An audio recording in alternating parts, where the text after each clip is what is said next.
வணக்கம். நாம இப்போ 3.8.3 மின்னோட்டம் பாயும் வட்ட வடிவ கம்பிச்சுருளின் அச்சு வழியே ஏற்படக்கூடிய காந்தப்புலத்துக்கான கோவித்த பார்க்குறோம். ரொம்பவும் முக்கியமான ஒரு 5 மார்க் கொஸ்டினு. பாருங்க. இது ஒரு வட்ட வடிவ கடத்தி. ரெட் கலர் இருக்கு பார்த்தீங்களா? இது வந்து ஒரு வட்ட வடிவமான ஒரு கடத்தி. இதுல I அளவு மின்னோட்டம் பாயுது. அதனுடைய மையப்புள்ளி O.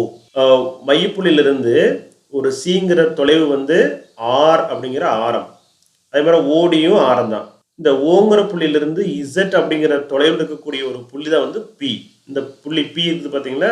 இது வந்து எவ்வளோ தொலைவில் இருக்குது?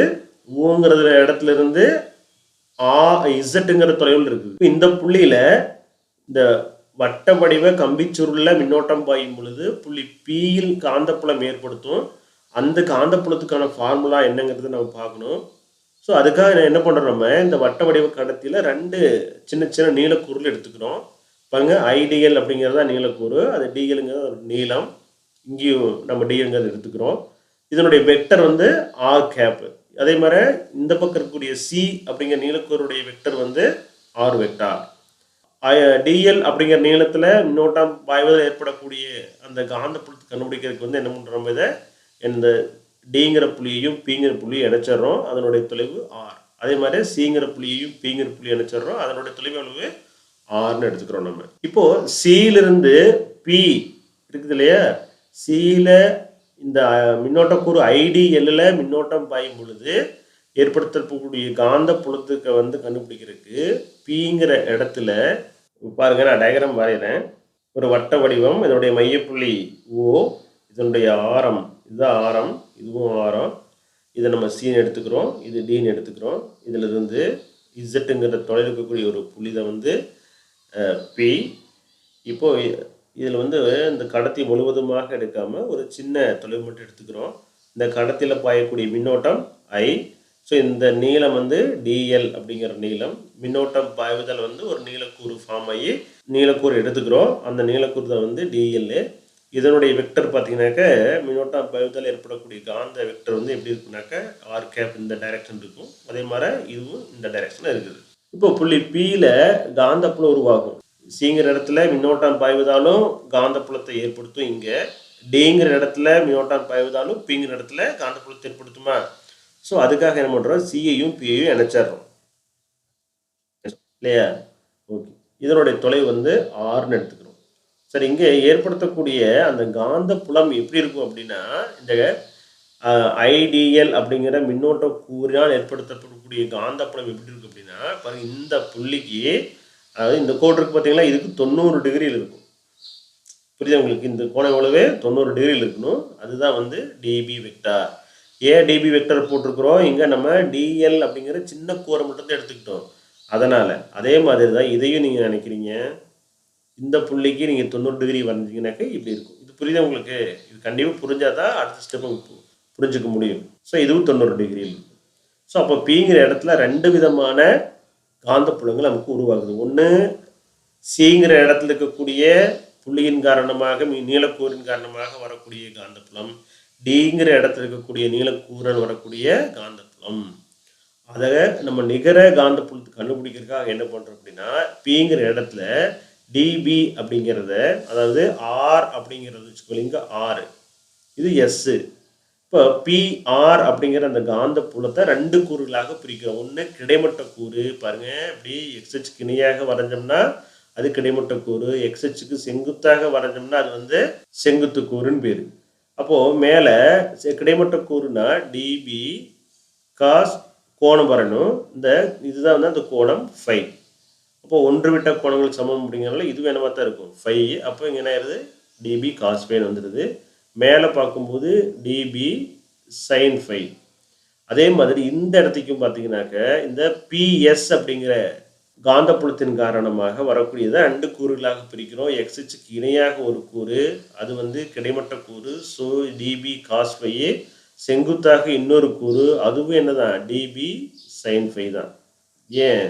ஏன்னா இது ஃபை அப்படின்னா இதுவும் என்னதான், ஃபை. ஒன்று விட்ட கோணம் அப்படின்னாக்க இதுவும் என்னதான், ஃபை தான். இப்போ பாருங்க, இந்த இடத்துல பி அப்படிங்கிற இடத்துல 2 விதமான கூறுகள் நமக்கு இருக்குது. ஒன்று செங்குத்து கூறு, இன்னொன்று கிடைமட்ட கூறு. டிபி காஸ்தீட்டாவும் இந்த பக்கம் இருக்கிற டிபி காஸ்தீட்டாவும் ஒன்றுக்கு எதிராக இருக்குதா? அப்போ சமனாயிக்குமா? அப்போ நிகர காந்த புலத்தில் டிபி காஸ்திட்டா வராது. ஏன்னா dB cos theta minus dB cos theta equal to 0 ஆயிரும். ஸோ மேலே செங்குத்தாக இருக்கிறதுல டிபி சைன் தீட்டா ரெண்டுமே ஒரே திசையில் இருக்குது இல்லையா, அங்கே மட்டும்தான் நமக்கு தேவையானது கிடைக்கும். ஸோ இந்த டயக்ராம் உங்களுக்கு புரிஞ்சிருக்குன்னு நினைக்கிறேன். அதை ரப் பண்ணிடுறேன். ஸோ இப்போ பயட்-சாவர்ட் விதியின்படி நமக்கு ஃபார்முலா என்ன? That is dB vector equal to dB vector equal to mu naught by 4 pi I dl vector cross r cap divided by r square அப்படிங்கிறது நமக்கு தேவையான formula. dB vector equal to mu naught by 4 pi I dl vector cross r cap by r square அப்படிங்கிறது தான். இப்போ dB உடைய எண் மதிப்பு கண்டுபிடிக்கிறோம் அப்படின்னா that is dB அப்படின்னு போடணும் அப்படின்னா கிராஸை நம்ம ரிமூவ் பண்ணணும். நமக்கு A vector dot B vector ஃபார்மில் இருக்கிறனால பாருங்க I D L sine theta divided by R square அப்படியே எழுதிக்கலாம். ஏன் A vector cross B vector equal என்ன ஃபார்முலா? ஏபி சைன் தீட்டா தானே. அப்போ ஏபிங்கிறதுக்கு பதிலாக நமக்கு இங்கே அலகு வெக்டர் இருக்குது, அது 1ன்னு ஆயிரும். R cap is equal to 1. ஒருவேளை பாருங்க தீட்டாங்கிறது இந்த கோணம் தான் தீட்டா. தீட்டா கிட்டத்தட்ட பாருங்க it is nearly equal to 90 degree. அப்போ தீட்டா ஈக்குவல் டு 90 டிகிரினா சைன் 90 ஈக்குவல் டு எவ்வளவு? 1. அது போயிருமா? அப்போ equal to mu naught by 4 pi I D L divided by R square that is D B equal to. ஓகேவா? So முதல்ல சொன்னோம் பாருங்கள், இந்த டயக்ராம் பாருங்கள். இந்த டயக்ராமில் இந்த டிபி காஸ்தீட்டாவும் இந்த டிபி காஸ்தீட்டாவும் நமக்கு கிடைக்காது. ஏன்? ஏன்னா ஒன்றுக்கொன்று ஆப்போசிட்டில் இருக்கிறனால அது போயிடும்.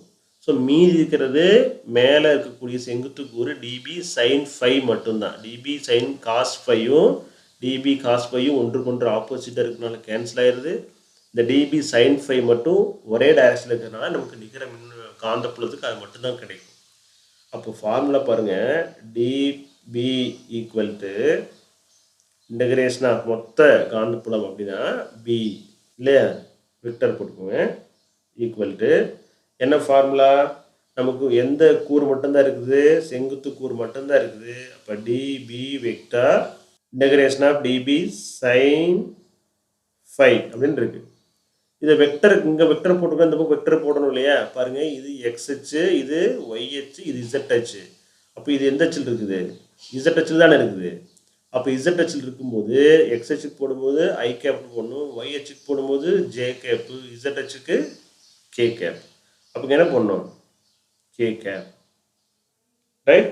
நம்ம ஆல்ரெடி டிபியோட வேல்யூ கண்டுபிடிச்சிருக்கிறோமா, அது கொண்டு வந்து இதை அப்ளை பண்ணுங்க. Equal to mu naught by 4 pi எதெல்லாம் கான்ஸ்டன்ட் அதை அப்படியே வெளியெடுத்து எழுதிக்கலாம். I integration of D L by R square நமக்கு கிடைக்குது. ஓகேவா? கவனிங்க, டயக்ராமுக்கு வாங்க. டயக்ராமில் பாருங்கள், முக்கோணம் ஓசிடி சரி ஓடிபி அப்படிங்கிறது ஒரு செங்கோண முக்கோணம் இல்லையா? ஓடிபிங்கிறதோ அல்லது ஓசிபிங்கிறதோ ஒரு செங்கோண முக்கோணமா? இதில் நம்ம சைன் ஃபை கண்டுபிடிங்க. சைன் ஃபை கண்டுபிடிச்சிங்கன்னா சைன் ஃபை பாருங்க, இந்த முக்கோணம் நம்ம எழுதிக்கலாம். முக்கோணம் ஓசிபியில் சைன் ஃபை ஈக்குவல் டு எதிர்பக்கம் பை கர்ணம். எதிர்பக்கங்கிறது இதுதான் எதிர்பக்கம், கர்ணங்கிறது இதுதான் கர்ணம். அப்போது O C divided by C P equal to O C எவ்வளவு? ஆர். சிபி எவ்வளவு? ஆர். சரியா? ஆரோட மதிப்பை நம்ம கண்டுபிடிக்கலாம். எப்படி அப்படின்னா, இது ஒரு நம்ம என்ன சொன்னோம், நம்ம ஓசிபிங்கிறது செங்கோண முக்கோணம்னு சொல்லிட்டோம். அப்போது பக்கம் ஸ்கொயர் ப்ளஸ் பக்கம் ஸ்கொயர் ஈக்குவல் டு கர்ணம் square. R square plus Z square equal to small R ஸ்கொயரா? That is R square equal to R square plus Z square. R கண்டுபிடிச்சிங்கன்னா R square plus Z square power half. Root வந்துடும்ல. இப்போ பாருங்கள், இதை கொண்டு வந்து இங்கே அப்ளை பண்ணணும். Mu naught I 4 pi integration of D L by R square sine phi into K cap. இங்கே கே கேப் இதெல்லாமே இருக்குது. நாம் இப்போ என்ன பண்ணணும் பாருங்கள், mu naught by 4 pi I integration of dl அப்படியே வச்சுக்க வேண்டியதான். சைன் ஃபைக்கு பதிலாக ஆர் பை ஆர்ன்னு இருக்குமா, ஆல்ரெடி ஒரு ஆர் ஸ்கொயர் இருக்கா, இன்ட்டு என்ன இருக்குதுங்க கே கேப்பு. அப்போ என்ன ஆயிரும், இன்டகிரேஷன் ஆஃப், அதாவது mu naught I by 4 pi அப்படியே இருக்கும், D L R divided by R கியூப்னு வந்திருக்கும், இங்கே கே கேப்னு இருக்கும். இது உங்களுக்கு புரிஞ்சிருக்கு, அதுக்காக எழுதியிருக்கிறது எக்ஸ்ட்ரா ஸ்டெப்ஸ் தான். பாருங்க, equal to mu naught by 4 pi r அப்படிங்கிறதுக்கு பதிலாக இந்த ஆர் அப்படியே வச்சுக்கிறோம், டிவைடட் பை ஆர் கியூப் அப்படிங்கிறதுக்கு பதிலாக ஆர் கியூப் ஆர் ஸ்கொயர் எழுதலாமா. பாருங்க, ஆர் ஸ்கொயரோட மதிப்பு எவ்வளவு, capital R square plus z square into r. இது எப்படி எழுதலாம், ஆர் ஸ்கொயர் இன்ட்டு ஆர்னு எழுதலாம் இல்லையா. அப்போ ஆர் அப்படிங்கும்போது r square plus z square என்ன வந்துருக்கும், ஆஃப்னு வந்துருக்கா, இங்கே இருக்கு பாருங்க, இந்த ரெண்டையும் அப்ளை பண்ணியிருக்கோம், இன்ட்டு கே கேப். அதாவது நமக்கு என்ன இருக்குது, டிஎல் இருக்குது, ஆர் கே கேப்பும் இருக்குது. அப்போ பாருங்க, மியூ நாட் பை 4 பை, நல்லா கவனிங்க, இங்கே பவர் 1, இங்கே ஹாஃபு. அப்போ பாருங்கள், இதில் பாருங்கள், r square plus Z square power 1, r square plus Z square power half. அப்போ அடிமானங்கள் சமமாக இருக்கும்போது அடுக்கில் என்ன பண்ணிக்கலாம், நம்ம கூட்டிக்கலாமா. அப்போ 3/2 வரணும். பாருங்கள், இன்டகிரேஷன் இதில் ஆர் டிவைடட் பை ஆர் நம்ம வெளியே எடுத்துக்கலாம், R square plus Z square power என்ன வந்துருக்குங்க 3/2. எப்படி வந்து தெரியுதா உங்களுக்கு, அழகு வெக்டர் திரிஸ்கே கேப்பு இன்டகிரேஷன் ஆஃப் டிஎல். டிஎல்லுங்கிறது என்ன, இந்த படத்தில் பார்த்தீங்கன்னா தெரிஞ்சிருக்கு உங்களுக்கு, டிஎல்லுங்கிறது இந்த வட்ட வடிவ கடத்தியில் இருக்கக்கூடிய ஒரு சின்ன தொலைவு மட்டும்தான். அப்போ இன்டகிரேட் பண்ணணும் அப்படின்னா டிஎல் அப்படிங்கிறது மொத்த இந்த கடத்தி நீளத்துக்கு சமமாயிடும் இல்லையா. அப்போ நம்ம இந்த வட்ட வடிவத்தில் அப்படியே ஒரு சுற்றி வந்தோம்னா அதுக்கு என்ன பேர், சுற்றளவுன்னு பேரா. அப்போ அதுதானே அந்த கடத்தி நீளமாக இருக்க முடியும். வட்டத்தினுடைய சுற்றளவுக்கு என்ன ஃபார்முலா, 2 பை ஆர். ஆரம் வந்து நம்ம கேபிட்டல் ஆர்னு எடுத்ததுனால என்ன கொடுக்கணும், 2 பை ஆர்னு வந்துருக்குங்க. ஸோ அப்படி பார்க்கும்போது நமக்கு என்ன வரும் பாருங்க, mu naught by 4 pi r divided by R square plus Z square power 3/2, mu naught by 4 pi r divided by R square plus Z square power 3/2 K cap into இந்த டிஎல்லுக்கு பதிலாக என்ன போட்டுக்கலாம், நம்ம அதனுடைய சுற்றளவு 2 பை ஆர் போட்டுக்கலாம் இல்லையா. பாருங்க, இதில் என்ன ஆகும், இந்த பையும் கேன்சல் ஆயிரும், 1 2 is 2, 2 2s are 4. இப்போ பாருங்க, மியூ நாட் பை 2, இந்த ஸ்டெப்லேருந்து ஐ வரும், ஐ ஐ. இப்போ mu naught I by 2 R square இருக்குது. எப்படி ஆர் ஸ்கொயர் வந்துருக்குது, இங்கே ஒரு ஆர் இருக்குது இல்லையா, அதனால் R square divided by R square கூட்டல் Z square power 3/2 K cap. புரியுதா உங்களுக்கு. ஒருவேளை நம்ம எடுத்துக்கிட்டது ஒரு சுற்றுனாக்க இந்த ஃபார்முலா, n சுற்றுக்கள் இருந்ததுன்னா, நிறைய சுற்றுக்கள் இப்படி வந்து வட்டத்தில் ஒரு வட்டத்தை எடுத்துக்கிட்டதுனால இப்படி வந்து இருக்குது. நிறைய வட்டங்கள் இருந்ததுன்னா அதை எல்லாத்தையும் என்னால் ஒரு வட்டம் இருந்ததுன்னா இந்த ஃபார்முலா, 2 வட்டங்கள் இருந்தால் 2 முன்னாடி வந்திருக்கும், 3 வட்டம் இருந்தால் 3 வந்திருக்கும். அப்போ n வட்டங்கள் இருந்ததுன்னா அப்போ என்னன்னு வந்திருக்குமா. அப்போ மியூ நாட் NI, என்னங்கிறது என்ன, சுற்றுகளுடைய எண்ணிக்கை by 2 R square divided by R square plus z square power 3/2 K cap. இதுதான் நமக்கு தேவையான ஃபார்முலா. சரி, ஒருவேளை இந்த புள்ளி பாருங்க, இந்த புள்ளி பி அப்படிங்கிற புள்ளி நமக்கு இங்கே இல்லாமல் இந்த மையத்திலே இருந்திருந்ததுன்னா, பிங்கன்னு எடுத்துக்கிட்டோம்னா இந்த தொலைவே இருக்காது இல்லையா. அப்போ ஈக்குவல் என்ன இருக்கும், 0னா இருக்குமா. அப்படி பார்க்கும்போது இந்த இதில் இசட் ஈக்குவல் டு 0 அப்படின்னா என்ன இருக்கும் பாருங்க, mu naught NI divided by 2 R square by R square power 3/2 வந்திருக்கும் இன்ட்டு கே கேப். ஸோ இதில் 2 2 கேன்சல் ஆயிடுது, அப்போ கியூப் வந்துருக்குமா. Mu naught NI by 2 R square by R cube இங்கே கே கேப்னு வந்துருக்கு. இந்த ஸ்கொயரில் ஒரு கியூப் வச்சுன்னா மீதி ஒன்று தான் இருக்கும். அப்போ mu naught NI by 2r into K cap அப்படிங்கிறது என்னது பி வெக்டார் ஈக்குவல் டு, ஒருவேளை இதை எண் மதிப்பு மட்டும் எழுதணும் அப்படின்னா பி ஈக்குவல் டு என்ன ஆகும் அப்படின்னா B equal to mu naught NI by 2r, NI by 2r. இதுதான் வந்து ஒரு வட்ட வடிவ கடத்தியில் ஏற்படக்கூடிய காந்தப்புலத்திற்கான ஃபார்முலா. பாருங்க, இதான் வந்து மொத்தத்தில் பார்க்கும்போது உங்களுக்கு புரிஞ்சுக்குன்னு நினைக்கிறேன். இதான் வந்து ஒரு வட்ட வடிவ கடத்தியில் ஏற்படக்கூடிய காந்தப்புலத்திற்கான ஃபார்முலா. ரொம்ப முக்கியமான ஒரு 5 மார்க் கொஸ்டின். ஸோ கண்டிப்பாக எல்லாரும் படிச்சுக்கோங்க. ஓகேவா?